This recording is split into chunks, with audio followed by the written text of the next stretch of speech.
The topic this morning is the lives of man, and it's actually the title of a book by a very famous Yemeni scholar named Sheikh Abdullah al-Haddad. It's available through Killian Press, and a lot of what I'm going to cover is actually derived from that book, directly out of that book. I'm going to do some other things as well.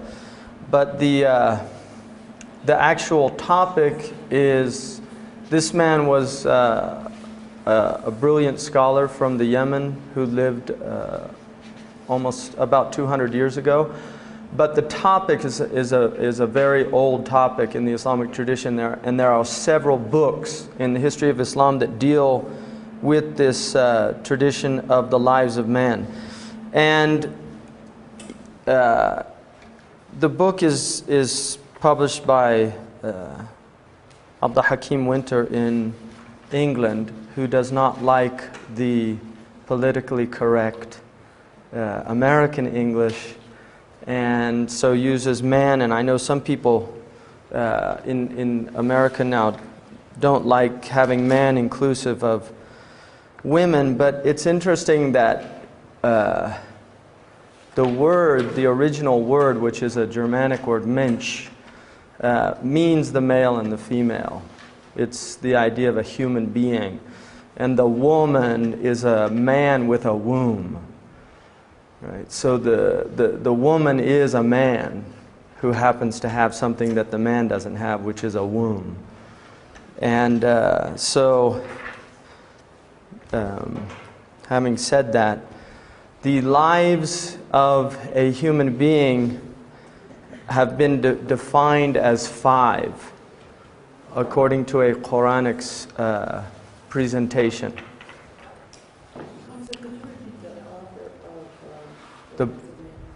His name is Sheikh Abdullah, Abdallah, al-Haddad, Alhaddad. And he was considered a renewer. There's a tradition in Islam that says every 100 years that God sends somebody who revives or renews this deen, this tradition. And he's considered one of them. He had an extraordinary impact on Yemen, as well as all over the Muslim world. His books have spread all over. So the 5 periods, the first period is a pre-worldly period. And the phenomenal existence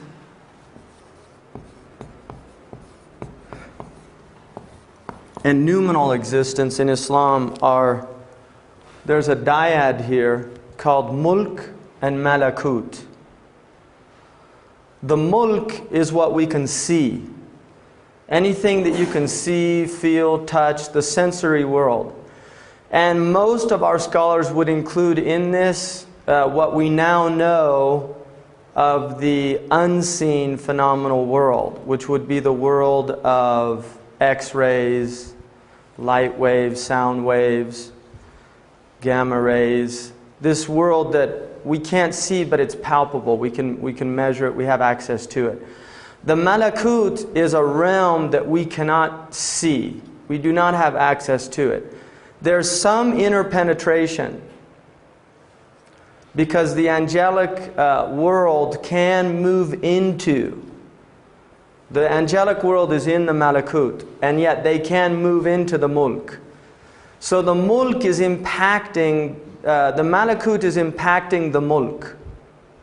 And the mulk impacts the malakut in that things that are done in the mulk are either pleasing or disturbing to the malakut.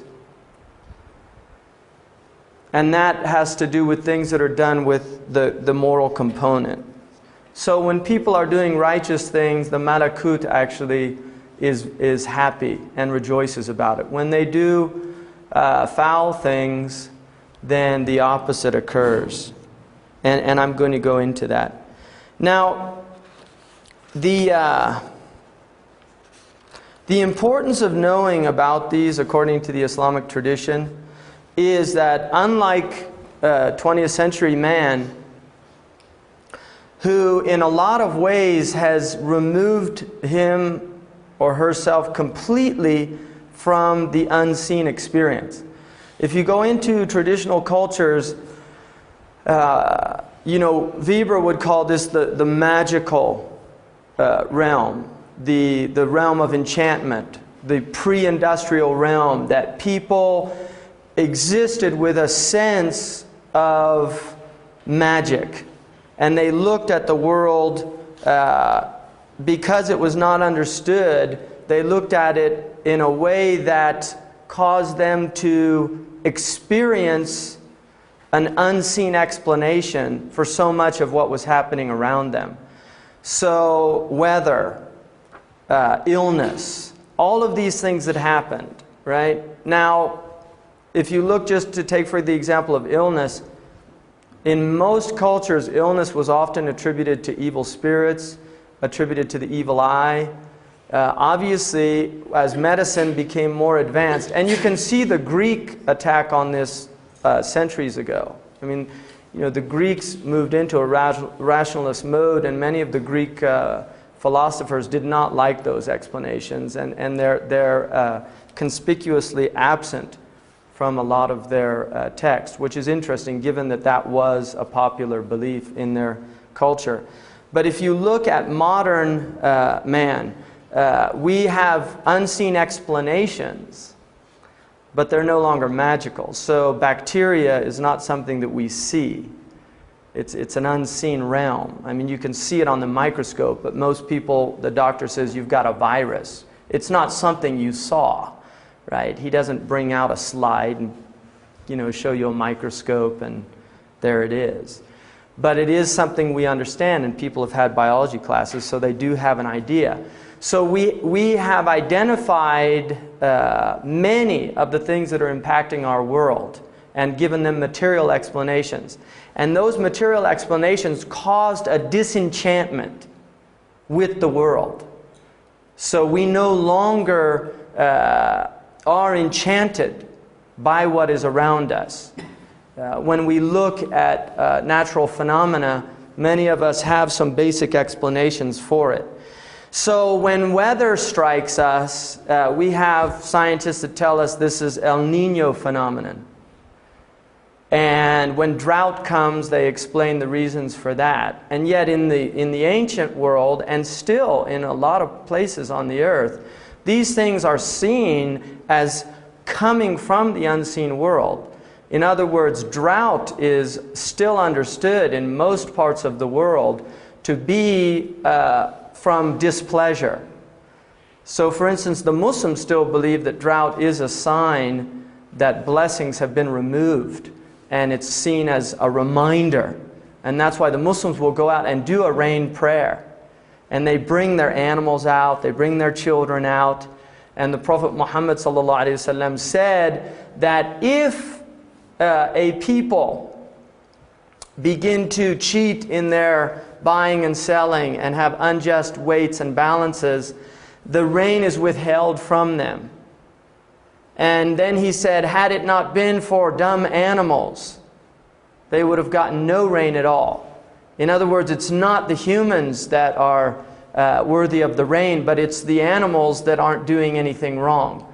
So this is still part of the Muslim world, and you will find this also within the Indic culture, within the Scenic culture. You're going to find this in many, many cultures, and certainly amongst traditional Christians in American culture. You will still find that many of them, when they read the newspaper, they will see these as signs, right? What's happened, these are signs from God. So introducing, at an early age, the unseen world is introduced to Muslim children. And they are made aware of the unseen world. And so, of the 5 lives of man, only one of them is what we're going to experience in this realm. The other 4 are in another realm. And this is an indication that the majority of creation is actually hidden from us. The Prophet Muhammad ﷺ said that the likeness of this dunya and the other world is like somebody who puts their finger into an ocean and pulls it out. What is on his finger in relation to the ocean is like the unseen world in relation to this world. And he also reported that he saw the angel Gabriel in his original form, and he filled the entire horizon of a desert landscape. So if you could imagine looking out towards Santa Fe and seeing an angelic being fill the entire horizon, right? Having an experience. That was a spiritual experience that took place for that human being, and giving him an insight into the relationships, quantitative relationships of this world to the other world. And there are many examples of that in the tradition. So the second realm, and I'm going to go into each one more, is the period of life from birth to death. So the first one is the pre-worldly realm. And this is called the period Ahdul Mithaq, which I'll get into in a second. The Mithaq. The second is dunya. Now in Arabic, the word dunya comes from a root word, dania, and it has a few meanings. One of them is reaching out for grapes. That every time you get near them, they move a little further away from you. So it's the idea there is that the phenomenal world is that we, as we attempt to grasp it, we're moving away, right? Paul Simon has a song called Slip Sliding Away, right? The nearer you are to your destination, the more you're slip sliding away, right? And it's about death. Is that, that idea is captured in a wonderful hadith of the Prophet Muhammad ﷺ, in which he drew in the sand a box. And then he drew a line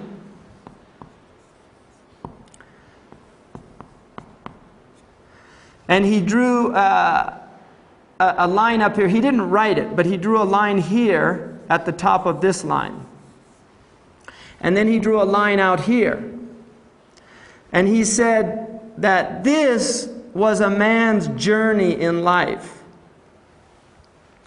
And these lines were the a'rad. They were the vicissitudes of his journey. At each stage, things will happen to him. If they don't do him in, he moves to the next one. Until he reaches, at this, the ajal is your appointed term. And it could be at any point, because people are different. It could be at any point along the way. But for people who go all the way through, they reach old age, and what gets them is known as haram.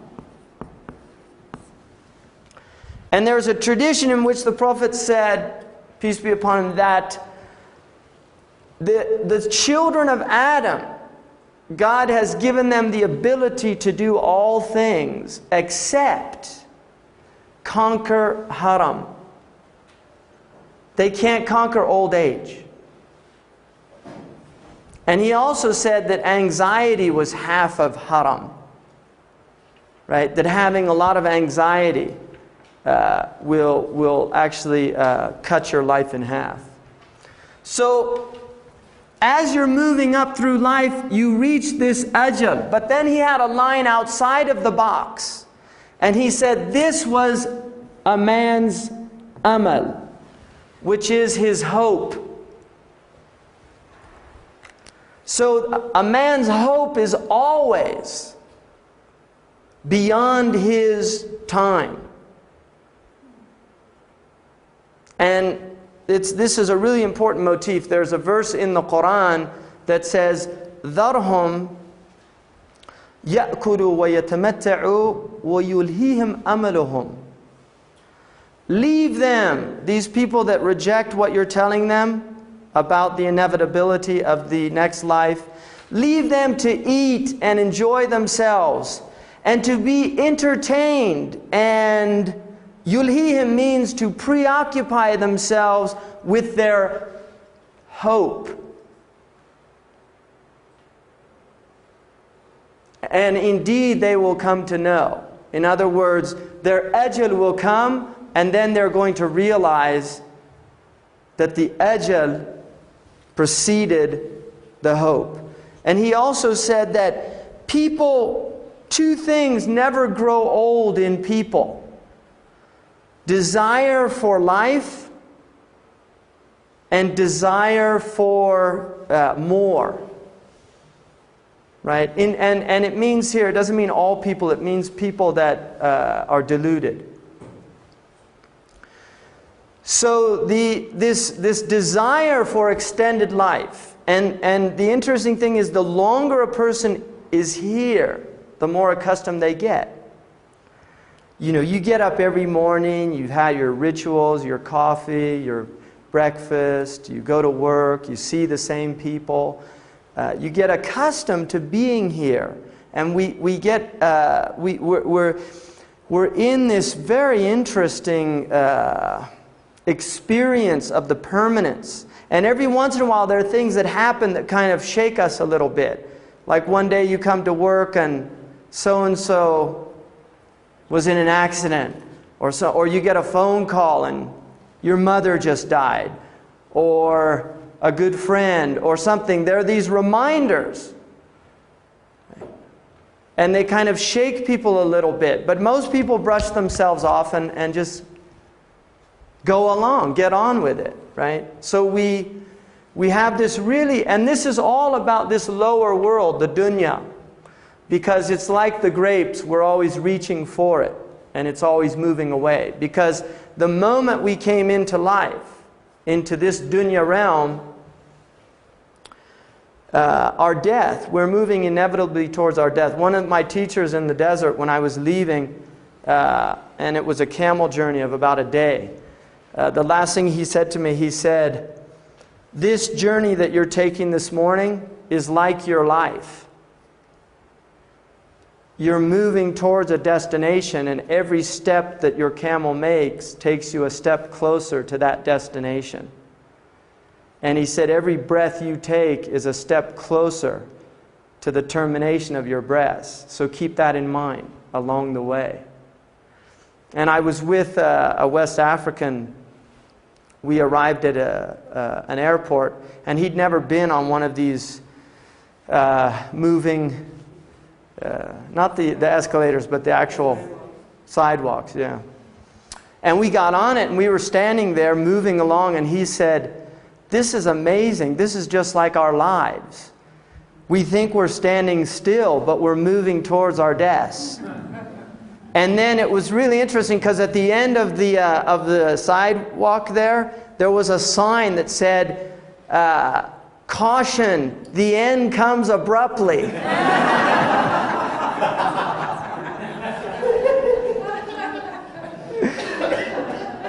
So that is the metaphor, right?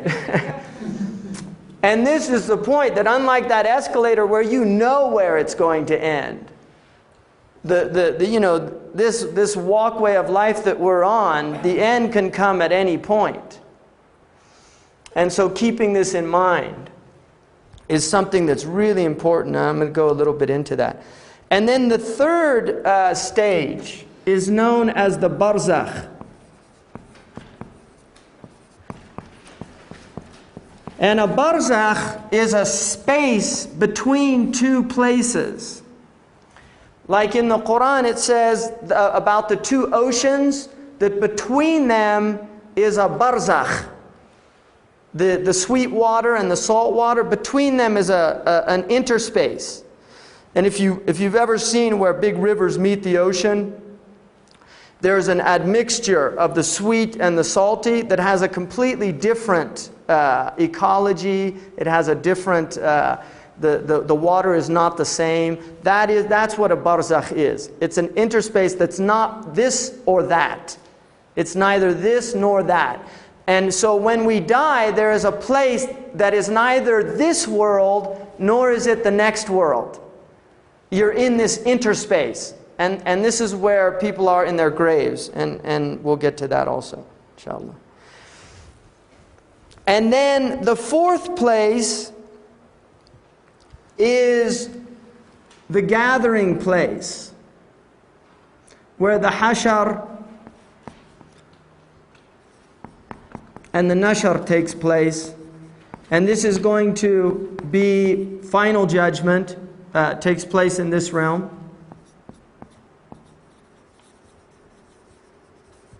What's called the Day of Judgment. And then the fifth is the final abode. Either divine presence or alienation from divine presence. It's one or the other. Now, to look at the word in Arabic for a life is called an umar. And a Kuwaiti term of endearment, a wife will call her husband, or the husband will call the wife, umri, my life. And if they're just getting to know each other, they'll say, ba'du umri, part of my life. So umar is, it's not an entire life. It is a part of life. So for instance, in the Quran, it says that the Prophet the Quran says to the Quraysh that the Prophet says to them, I dwelt among you a lifetime before this revelation. In other words, the first 40 years. So this is an umar, right? The first 40 years is a lifetime. And some say there's a verse in the Quran that mentions that God gave people a full life, and it's said that it's 40 years. That if you've had 40 years on the earth, then you've had a full life. Right? And whatever comes after is just bounty. Right? That you should be grateful you made it to 40. So, human beings within this dunya realm have stages also. And we'll get into that. So that's what an umar is. It's a life. Now, the first life was the life before conception. And there's a verse in 7:172 in your translations, in the chapter 7:172, when it says that when your Lord brought forth from the children of Adam, from their loins, their seed, and made them testify of themselves, the dhurriya, all of Adam's progeny, every human being that would ever exist, was brought forth on a plane in this pre-worldly stage. And they were told in the divine presence, Alastu bi rabbikum, am I not your Lord? Every soul that has ever existed, is existent now, and will ever exist, was brought into this divine presence and said, am I not your Lord? And those souls replied in the affirmative, Bala shahidna, we indeed, you are our Lord, and we testify to that truth. Now this truth is buried in the soul.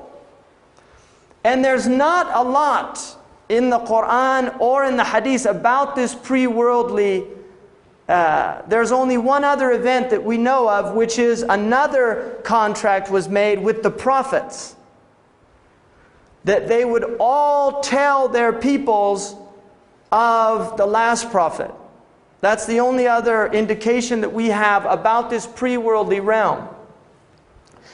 Now, from this pre-worldly realm,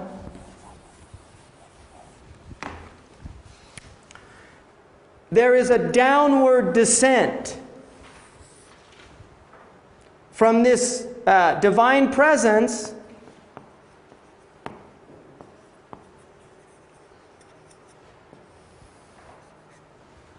The human being descends into the womb after 120 days.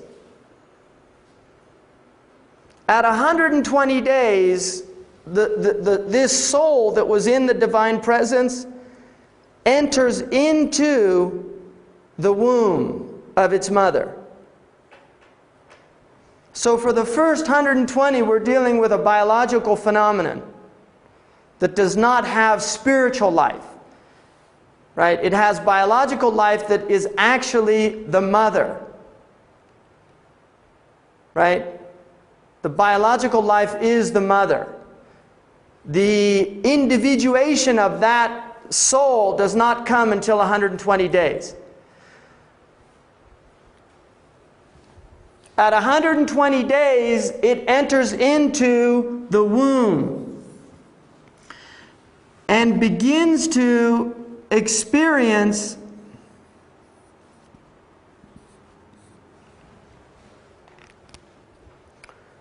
and it's interesting because this is about the time. Is that better upon abortion at all? Well, there were some scholars who felt that before 120 days abortion was permitted, but the dominant opinion is it's not. There is an opinion of scholars that abortion before 120 days was not, and it's not considered murder before 120 days, but it's considered prohibited by the vast majority of the Muslim scholars for a number of reasons. One, because it's an interruption of a divine process. Two, because there's a serious danger to the woman, which it's not permissible to put yourself into a type of danger for something, because the Quran says, لا تقتلوا أولادكم خشية الإملاق. Don't kill your children out of fear of provision. Because it says that children are provided for. They come with their own provision. That's a belief in Islam, that your children bring their own provision. Right? Their food, everything they're going to get was already decreed for them. So they're not taking from you. They're actually bringing their own. And for most people, they actually see an increase with children. Their lives actually, there's an increase that comes with children. Now, during this time, and it's interesting because about 120 days, the heartbeat, right, is audible. You'll start hearing the heartbeat. And during this time, the soul is in this is like a barzakh. Every death, out of these 5 stages, there is a death and a birth. So as you leave one realm and die from that realm, you're born into another realm. So we are dying and being born into these realms. And during this time, it's believed to be important for the woman to be in a good spiritual state, and that these will affect the child, what she eats, making sure that her food is halal. Also her thoughts, her state. And that's why in traditional cultures it was very important that a woman felt very secure, that there wasn't anxiety, that there wasn't... And this is why even with divorce, the divorce period is the entire pregnancy, so that she doesn't have anxieties about provision and things like that. And it's not encouraged to divorce during pregnancy. Now, At the point that the child moves into the next stage from this barzakh into the dunya, and that's why dunya means the lowest world. It is the lowest. We are in the lowest world in this hierarchy of worlds. When the child comes into the dunya, the first thing that is done is the adhan is recited into the right ear. And the formula, which is known as the iqama, which is done before the prayer, is recited into the left ear. And then you put something sweet on the tongue. Dates, like chew some dates and put it on the tongue. And the reason for this is that there are two important things that every human being should know about the dunya. The first is the wa'ad, and the second is the wa'id. The wa'ad is the promise that you will go back to the divine presence from whence you came. This is a promise. You will go back to the divine presence, because the child is moving into the realm of separation. They're still in divine unity. And this is why children are not in a differential state. They can't differentiate at this point.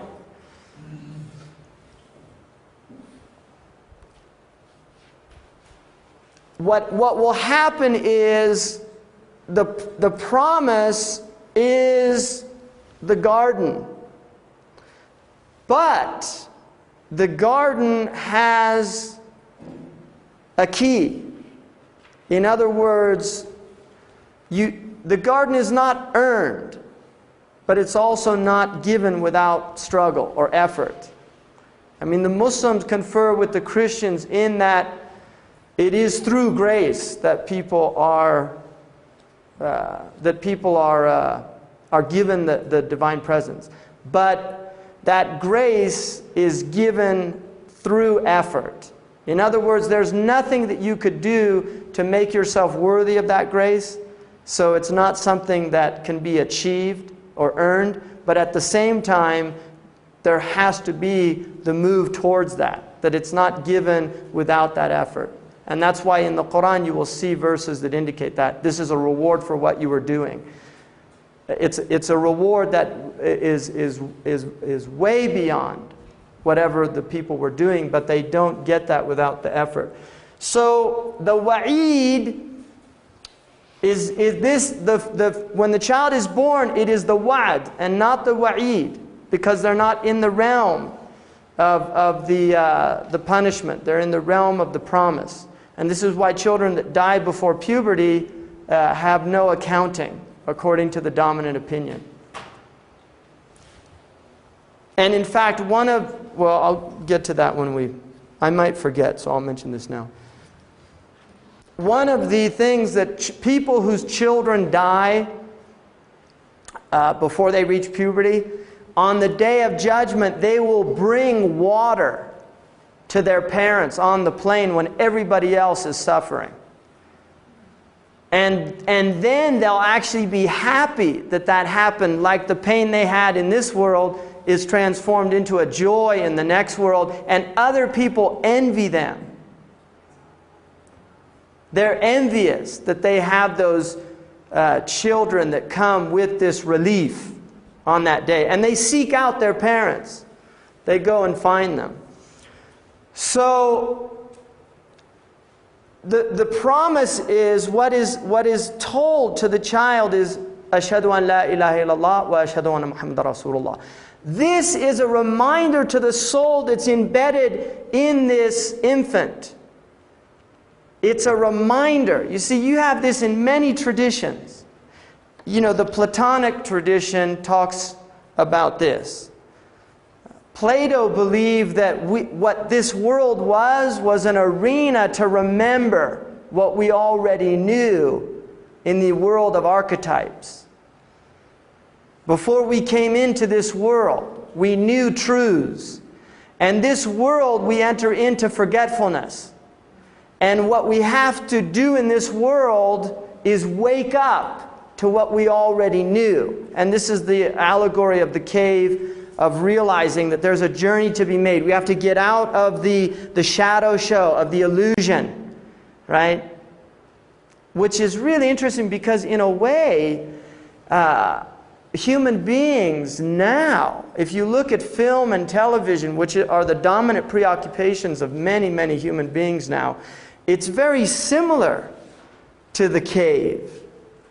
Because people are watching these images projected from lights, flickering on their TV screens and in their movie theaters, and they're illusions. And there's this whole other real world out there.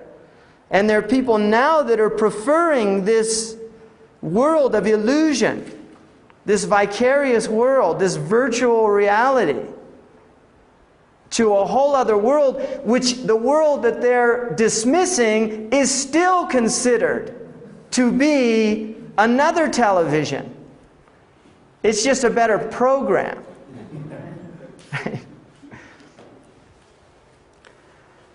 So that is the reminder to the soul. And there's a belief that the soul hears that. And it resonates. And there's a deep belief in the Islamic tradition that when people hear La ilaha illallah, that it resonates with them. That they recognize the truth of it. Just remind people of the meaning of what you're saying. Because you're saying in Arabic. Right. I mean, everybody knows. Does anybody not know what La ilaha illallah means? Everybody knows that, right? La ilaha illallah. There's no God but Allah. Yeah. That is the I mean, from the Muslim perspective, that is the reason we were created, to testify to that truth. There's no other purpose. And Muhammad Rasulullah, which I mentioned, earlier, is only the latest formula. There were Isa Rasul, Jesus is the messenger of Allah. Abraham is the messenger of Allah. Possibly Buddha was the messenger of the truth. Krishna, I don't know about, because they're not mentioned by name, but there are many traditional Muslim scholars that said that there are high probabilities that those traditions were prophetic traditions. That came to their people with their language and their understanding, which is where you'll get these differences. But the truth of La ilaha illallah is something that souls recognize. And kufr is covering up that truth. That's what a person who is not in a state of submission is called a kafir, which is often translated as infidel, which is not a correct translation. Infidel is actually a Latin Christian term for people that didn't accept Christianity. Infidelis, without faith. The belief, the kafir, is somebody who's covering up this truth that its own soul knows, because these lower passions have overwhelmed the higher essence of that human being, and they don't like what the implications of that are. So they choose not to look at it. This is how the Muslims view it. Now, once the child enters into this realm, it will go through 5 stages. What is the wa'id? The wa'id is the warning that if you do not maintain your pre-worldly contract, which is that you testified to the truth of the lordship of your Creator, that you're in trouble. You're in trouble. Now, there is a belief in the Muslim tradition that if you have not been reminded, you're not taken into account for your forgetfulness. Right? Because the overriding mode of the Creator is mercy, it's not wrath. The Quran says the mercy has preceded the wrath. Right? And there's a tradition in which the Prophet ﷺ said that God has 100 parts of mercy. 99 he has retained in his presence, and 1 part he has allowed to descend to the dunya.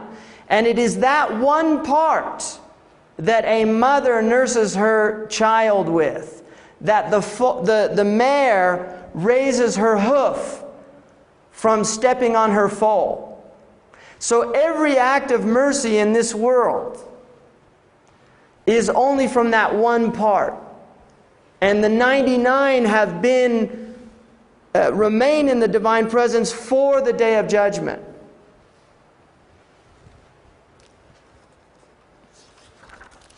Now, the second stage is the stage of the lower world. So you have the womb, and then you have the childhood.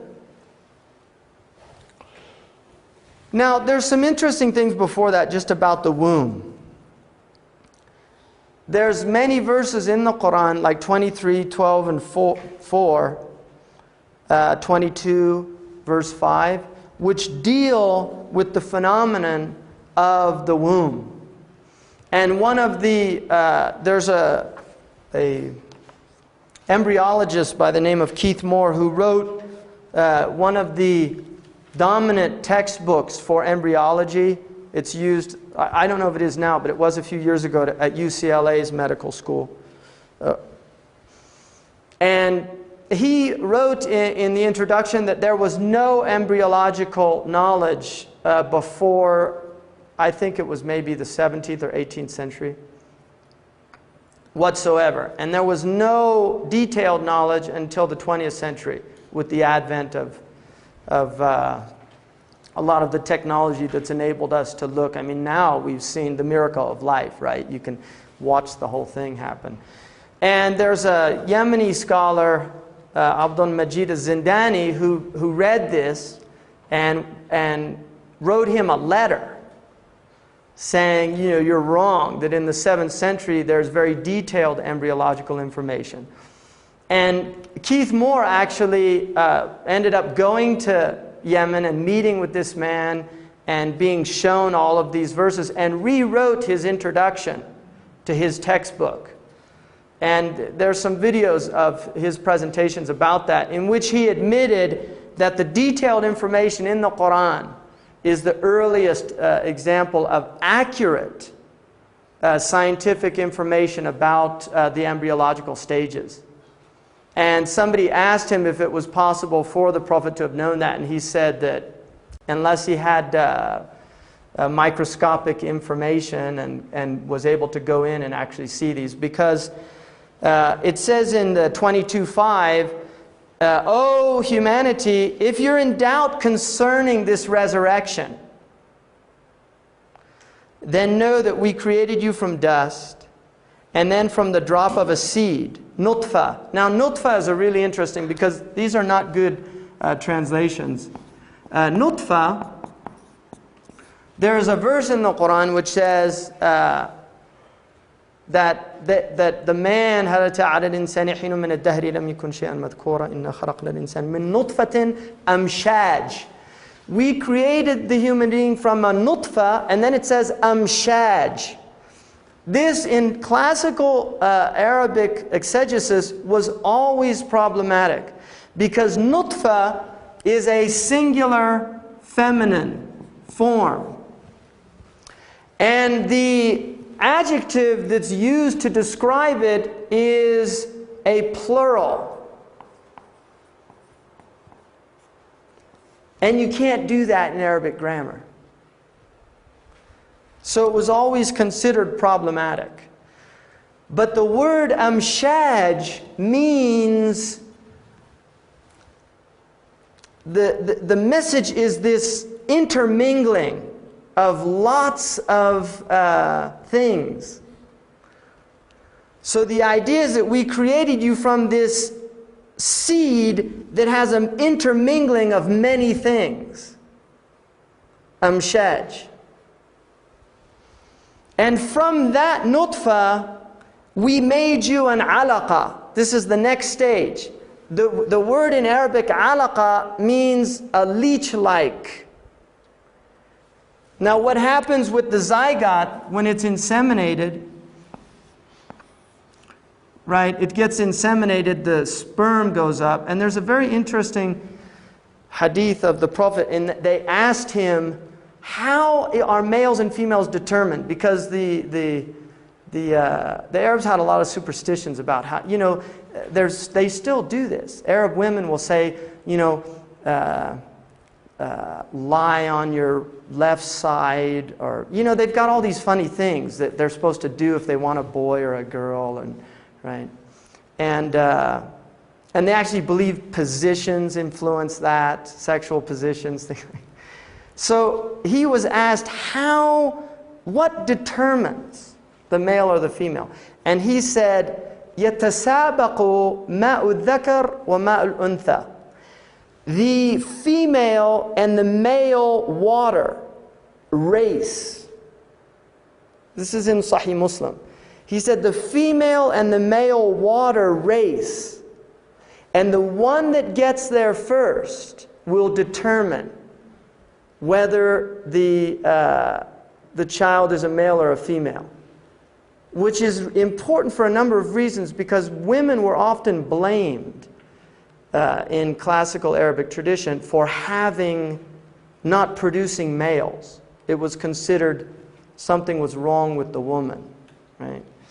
And so that indicates, the X and the Y chromosome, that you have the male and the female water. And water is also used in the Quran in many verses that are now interpreted to be the genetic material. We feed them all from the same water, but we vary them with that water. And ma means sperm as well in Arabic. Ma'ul insan, man's water is his sperm. So the alaqa means a clinging thing. So when the zygote comes down, it literally clings to the side of the womb, and it will embed itself in the womb and actually will break down to cling into the womb. So, and then it begins to derive its nourishment from the embryonic sac. And then it talks about being in the three veils of darkness in the Quran, which Keith Moore identified as the three layers within the womb. And then it says, and then from a lump of flesh, it says mudgha, and mudgha is a chewed lump of flesh. And if you see it on that first period, it looks like a chewed morsel. It looks, if an Arab was told to describe what that was, he would say mudgha. Even though it's still microscopic, it's a chewed lump of flesh. It looks like it looks like teeth marks where the spinal cord is forming in that initial period. It looks like teeth marks. Somebody literally bit into it. And then it says shapely and shapeless, because part of it has started to shape and other parts are still left unformed. So you can see this at the embryonic level, you can see that some of it is shaping and others still have no shape. And then it says that we may make it clear to you. That's why this is being told. In other words, it's saying if you're in doubt about what we're doing, look at this in order for it to be made clear to you. And then we cause what we will to remain in the wombs for an appointed time. So inside the womb, there is an ajal in the womb as well. So this is a life. There's an evolution that happens in the womb. And some of it will not reach its ajal in the same way as this. There could be a spontaneous abortion. There could be an abortion that's willed, or an accident. So once the child comes out, it comes into the next stage of dunya. So dunya has 5 stages. The first stage is 1 through, he says 5, and there's another one that goes with 7, which is consistent with the Western tradition. You could either go 1 to 7 or 1 to 15. If you go 1 to 7, which is also considered a classical Islamic category, during these first 7 years, it's the responsibility of the parents to nurture the child. This is a time that there is absolutely no responsibility, none. It's prohibited to have any physical discipline during this time. Even up till 10, physical discipline is not permitted in Sharia. Other than the scholars say, like twisting the ear, right? Grabbing the stomach, pinching the stomach, giving them pinches. Any type of physical violent force is prohibited in any situation, whether it's male, adult, female, adult, or child. It's prohibited for any violent physical abuse. That is haram in Sharia. Absolutely. And there's no proof or justification for it. And we're going to look at the verse that a lot of people misunderstand, including, unfortunately, some Muslims about that. But it's well known in the Islamic Sharia that it is prohibited to physically strike anyone with violence. Mm-hmm. Just a question about the embryology. Was that from the Quran or the Hadith? No, that's Quran. That's Quran. Yeah, it's there's several verses that deal with that actually, but the one I gave you was 22:5.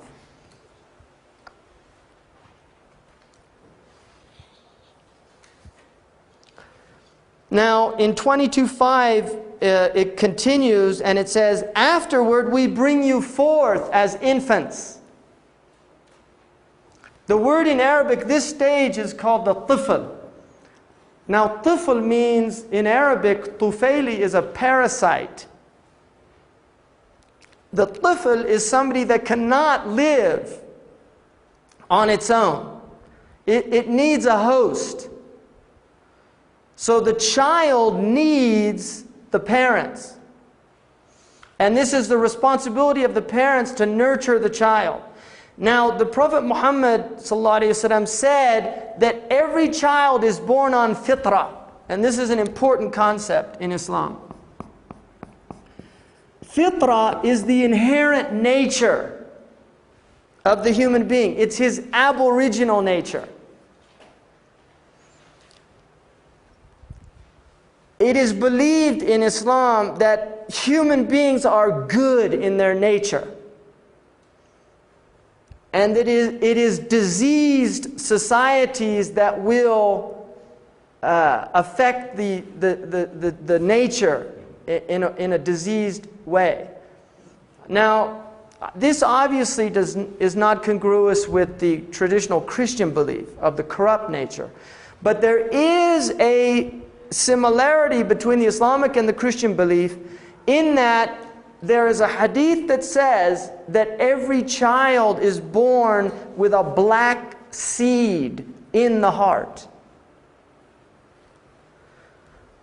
And this is similar, but not the same as the understanding of original sin. How would you describe, let's call it crack babies in the Yeah, this is going to be the actions of the parents affect their children. And there are, like in the Bible, the idea of visiting on 7 generations, which is, it's a lot. You're dealing with 64 parents. There is that concept in Islam, that your actions do affect your offspring. But there is no accountability of the offspring. In other words, nobody bears the burden of, you do not, like in some of the Chinese traditions, you have the idea of inherited curses. That a family gets cursed for doing wrong in one generation, and their offspring will suffer the fate of that curse. But there is a belief in Islam that righteousness will affect your offspring, and also wrongs will affect your offspring. You don't think that it has anything to bear upon the concept of inherent nature? Because a crack baby, in a sense, starts out with an addiction. An addiction. Right. And the mother is responsible for that, not the baby. So the mother has affected and we have that ability to completely destroy the fitrah The parents can do that to the child. They can ruin it. And that's what happens. Fitra is not, children will not be...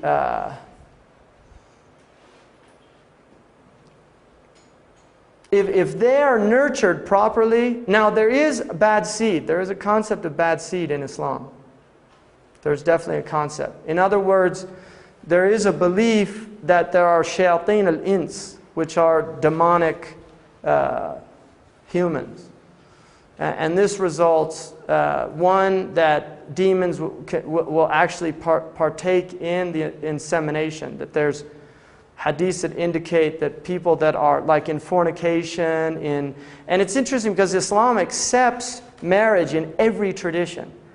Even though it doesn't accept the Buddhist as a people of the book, they're accepted as a tradition in that they can pay the jizya tax according to Imam Malik. But their books are not accepted as revealed books. They're not rejected, but they're not accepted. It's not in the articles of faith like the Bible and the Gospel. But Buddhist marriage is accepted. If two Buddhists become Muslim, their marriage is valid. They don't have to renew that marriage because marriage is believed to be a divine institution. That it was through revelation that marriage came about. So marriage in any tradition is accepted. And therefore, children that are born of legitimate marriage in any tradition, those children have the protection of the sanctity of the union. Children born out of wedlock do not have that protection. And there can be effects on the children because of that. And one of the things that the Prophet ﷺ said is, beware the wrath of bastard children.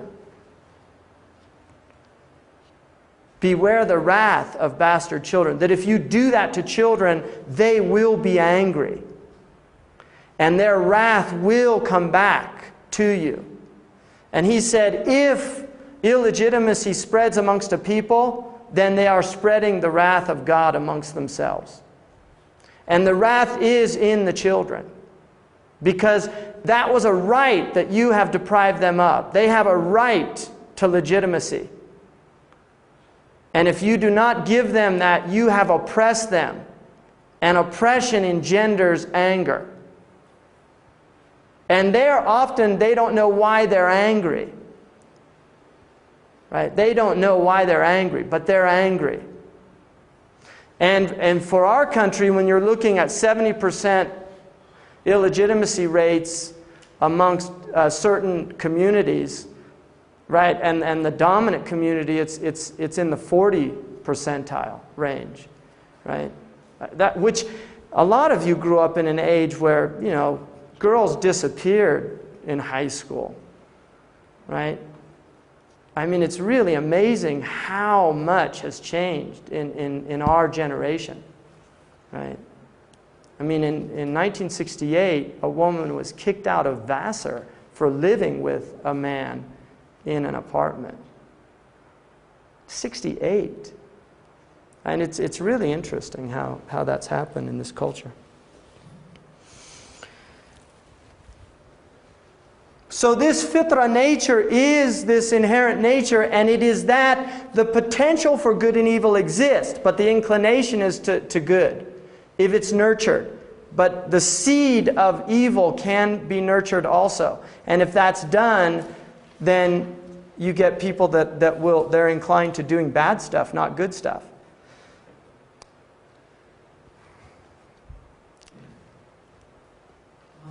Mm-hmm. In Sharia, then, and say in a Muslim country, are parents responsible for misdeeds of children? Absolutely. Absolutely. And there is no responsibility until puberty of the child. It all falls on the parents. After puberty, according to the hadith, the parents are taken into account in the next life, but not in this life. Once the child, like if you've got children that were raised brutalized, right, by their father, or a crack cocaine mother who doesn't do anything for her child, these type things. the responsibility, this is why you can't judge people in this world in any absolute sense. The Prophet said, I was commanded to judge outwardly, but not inwardly. We do not have the authority to make inward judgments against people. We can only judge outwardly. And those outward judgments in Sharia are related to transgressions. But you cannot condemn people to hell. You can't, none of that. That's all inward judgment, and we have no authority in that realm. The variables that are involved in any human action are so vast that no individual can grasp them. We can't. But responsibility lies on the adult. Once you reach adulthood, you are responsible, and in Sharia, it's not going to hold up in court to have a psychologist in there explaining what happened when they were children and why they're doing that. That does not hold up in Sharia court. Although Sharia laws are often contextualized in that a qadi might not decide to implement a had punishment, one of the penal punishments, because of contextual circumstances. That does exist. So there is that realm. It's very organic, the Islamic legal system. It's not black and white at all. May I ask a question? I'm looking at the ages between 7 and 15, which is a huge difference. Do some communities or traditions do the 1 to 7 and the other 1 to 15? I'm looking at all of, a lot of the crime is being committed by pre-15. Yeah, that in Sharia, if they're adult, they're responsible. Although, this culture, by Islam, you cannot apply Islamic law in the United States. You can't. It would be completely unacceptable.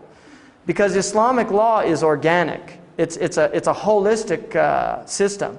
You cannot have, let's chop off the hands of thieves, and you have a consumer culture where the whole society is locked in to the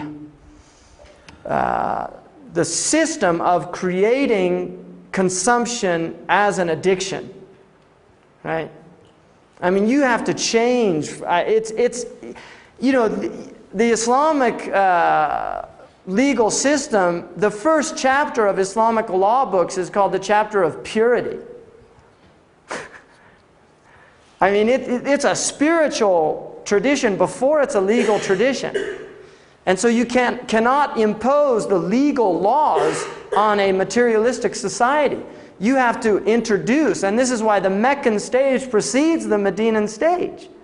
The Meccan stage had no legal rulings. It was a stage of changing the perceptions of the people. And once that shift took place, this radical paradigm shift, once that took place, then the rules begin to make sense. But to apply the rules without that would be injustice. Which is what, this is the kind of conservative approach. Let's just make harsher laws. Right? See, the problem is the laws aren't harsh enough. Well, why are people doing what they're doing? And why is it that our prisons, are over 60%, in fact, in most places, it's more like 75, 80% minority. Why is that? Well, that's more evidence, that these are inferior type people. I mean, that's an unspoken belief amongst a lot of people in this country. There's a lot of people that are politically correct in their public discourse, not in their private discourse. There's a lot of people that say, well, these people, they're different from us. They have different values, whatever, or no values. So whereas the Islamic situation is saying, look, what's going on, right? that these situations are being produced. What's engendering this? Because this is alien. You see, if you go to black African, if you go to a Gambian village where there's no crime, right? I mean, it's true or not true. And isn't it a large percentage of the African Americans in this country are from Senegambia, right? This is their genetic inheritance. So why is it that a Gambian African in his village is not stealing, raping, and pillaging, right? And their 12-year-olds aren't going around doing gangbanging. And yet, the same genetic bank in the inner cities of New York or Chicago are doing that. You see, what's going on? Well, from the Islamic perspective, you have a diseased society. And therefore, you have symptomatic pathology. And the pathology is manifesting in children that are being raised in a disease-engendering culture. So, during these 7 years, it's not encouraged to teach children either, because they're learning. They have their own learning schedule. And in traditional cultures, you did not begin to train children until they reached 7, which is consistent also with the Waldorf. Right? Rudolf Steiner felt back in the 20s that if we begin to educate children at the age of 5, we are going to see precocious sexual development occurring. And the reason he said that is because you're dealing with a divine programming that's designed if you bring programming that's not meant to be introduced earlier, then you're going to pull the whole process down. So instead of the sexual maturation occurring like in this culture when people who here might have grown up in the 50s, at the age of 14, most boys and girls were not thinking about sexual experimentation, right? Really, they weren't. And you can talk to your parents if you're not that old, right? I mean, this is not, I'm not making this up. This is, even the monarch has, you know, the period now, we have early onset periods. We've got girls now at 7 and 8 that are beginning to menstruate in certain areas, right? So something's going on, right? Now, if you introduce, it's actually considered damaging. Now, this is not true of all children. There will be, because you're going to have children that want to read at the age of 3 or 4. But the vast majority of children are not going to be like that. And so they're doing their work. Between 1 and 7, they know exactly what they're supposed to be doing, and you let them do that. They're developing their minds, and they're actually... They are, according to Islam and according to a lot of our neurological research, it's confirming these ancient beliefs. Because this is not just Islam. This is congruous with many traditions. 7 was an age of initiation in many, many traditions. And in the classical European oral culture before Christianity literized that area, 7 was actually, you were an adult at 7. You went from childhood to adulthood at the age of 7, because in oral cultures, 7-year-olds speak like adults. And you'll notice a radical change in the ability of a child to articulate at about the age of 7 and 8. There's a real change in their ability to express themselves. And this is why even in England, in the 8th, 9th century, 7-year-olds and 8-year-olds were being hung for horse theft, right? Which, I mean, obviously that's horrific, but it's indicative of an oral culture and how they view. And this is why you will find marriage occurred in oral cultures at early ages also. It was not uncommon in Europe, Asia, the Middle East, Africa, for an 8 or a 9-year-old girl to be married. Not uncommon at all, because they were considered to have already reached the age of maturation in the oral understanding. So at the age of 7, they enter into what's called Sinnu Tamyiz, which is the age of discrimination. They're beginning to understand certain things. Imam al-Ghazali said you can introduce to them now the concept of time in a real way. So they can understand things like that they're in-time creatures, and also the responsibility of actions, although they're not fully responsible yet, because they don't have all of the hard wiring yet.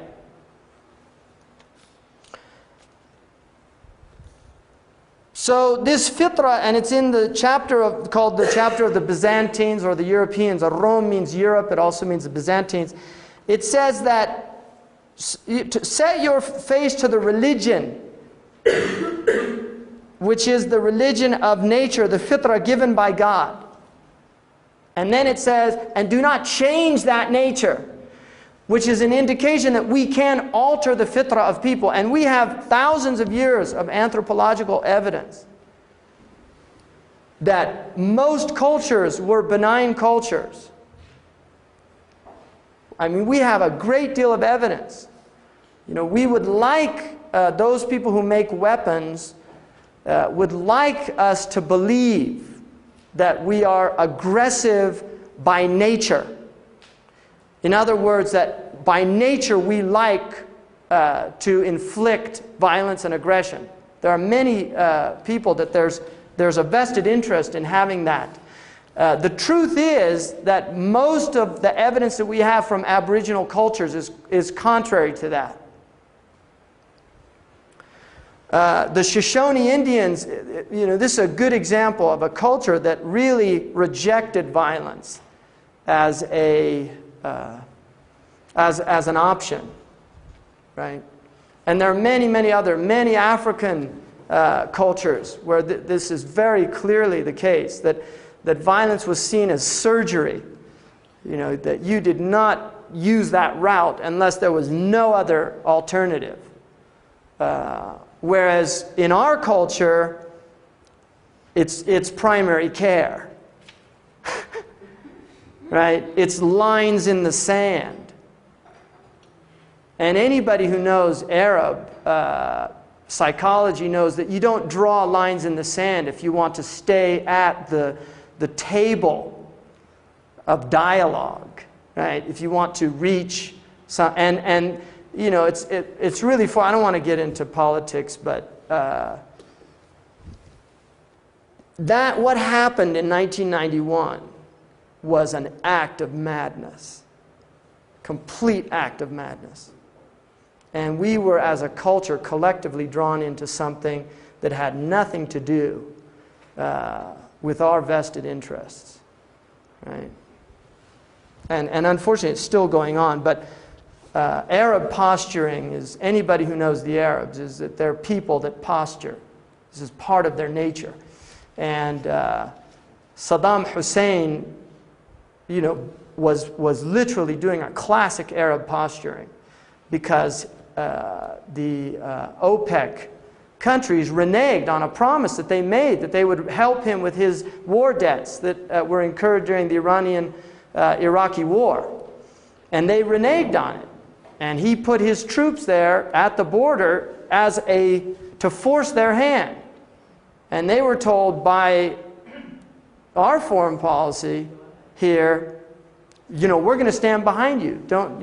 You can stand up to him, right? And that was a very easily, you know, not an intractable problem at all. But unfortunately, there are people that have vested interests in using the violent option before the diplomatic options, right? There's a lot of money to be made in war. Bechtel was already before that war began, had contracts with the Kuwaiti government to rebuild their infrastructure, right? So, I mean, Thoreau said an educated soldier is usually called a deserter. Right? If you really know what the fight is about, you know, sorry, count me out on this one, right? What a wonderful world it would be, they say, if somebody called a war and nobody showed up, right? And you know, the ancient peoples, when they used to fight, they had these war bonnets. If it rained, they'd call off the battle. And they used to do, you know, the Prophet Muhammad is seen as this, in the West, as this violent person. Over 23 years, less than 1,200 people were killed in all of the engagements that took place. Less than 1,200. It's recorded, every battle, how many people died. And they actually preferred to have, you know, the heroes would go out and they'd duke it out, and then you win, and they'd all go home, right? And that's, I mean, would that be a great way, right? It's like, you know, Lindbergh said, the America First during World War II, he said it's not their sons that are going to die in this war, right? The warmongers. They never send their sons, right? And that's why the Iroquois nation, in the Iroquois nation, it was the women that were the war council. The women decided whether the nation would go to war with another tribe, with the belief that it was the women who sent their sons to die. Right? And there's the great Greek play. Yeah, thank you. About the women all going on strike.